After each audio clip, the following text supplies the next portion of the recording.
নায়েমে ট্রেনিংয়ে আক্তার কামাল স্যার আঞ্চলিক টানে এত মিষ্টি করে কথা বলতেন, আমরা শুনতাম আর মুগ্ধ হয়ে থাকতাম।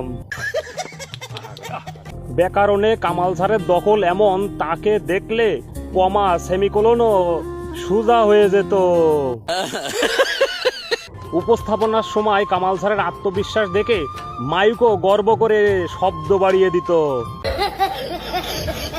কামাল স্যারের কমেডি ধাঁচের কথাগুলো শুনলে আমরা হাসতে হাসতে গড়িয়ে পড়তাম। স্যারের ভেতরে নেতৃত্ব গুণ আছে যা অসাধারণ। তাই নাকি? স্যারের কণ্ঠে কক্সবাজার ভ্রমণের গল্প শুনে আমরা মুগ্ধ হয়ে গিয়েছিলাম। বলেন কি? কামাল স্যারের উপস্থাপনা এত সুন্দর ছিল, তা দেখে প্রজেক্টরও ফুল এইচডি ফর্মে চলে যেত। আক্তার কামাল স্যার, আমি যদি আপনাকে না ভুলে যাই, আপনি কি মাইন্ড করবেন?